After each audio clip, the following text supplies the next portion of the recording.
दोस्तों एक बीजी बात कहूँ छूँ कि नाग दूध पीए के नहीं। कोई दिवस भी कोई भी साप दूध पीतो नहीं।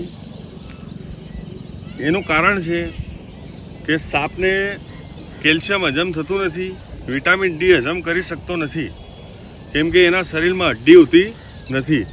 जेना शरीर में हड्डी हो ए ज कैल्शियम हजम करी सके छे। એટલે સાપ કોઈ દિવસ દૂધ પીતો નથી। આ મદારી લોકો એને 10 દિવસ 15 દિવસ ભૂકો રાખે છે, પછી એ પાણી સમજીને દૂધ પી લે છે। બાકી કોઈ સાપ દૂધ પીતો નથી।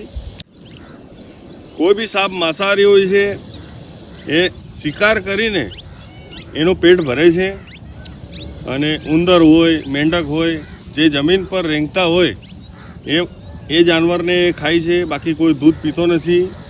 એવી અંધશ્રદ્ધામાં તમે રહેતા નહીં। અને આપણા દાહોદ જિલ્લામાં 2 ઝેરી સાપ છે, એક આ કોબરા અને એક છે કોમન ક્રેટ। આ 2 સાપ ઝેરી છે, બાકી બધા સાપ બિનઝેરી છે।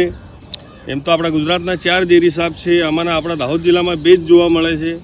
આ 2 જ સાપ ઝેરી છે, બાકી બધા બિનઝેરી છે। એટલે કોઈ ઝાડફૂંક તંત્ર મંત્રના ચક્કરમાં જતા નહીં, સીધું સરકારી હોસ્પિટલમાં જવાનું।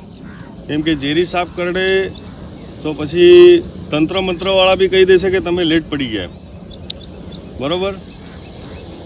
એટલે આપણે સીધું સરકારી હોસ્પિટલમાં જવાનું, એના ઝેરથી જે એન્ટીવેનમ બને એનાથી ઇલાજ કરાવવાનો।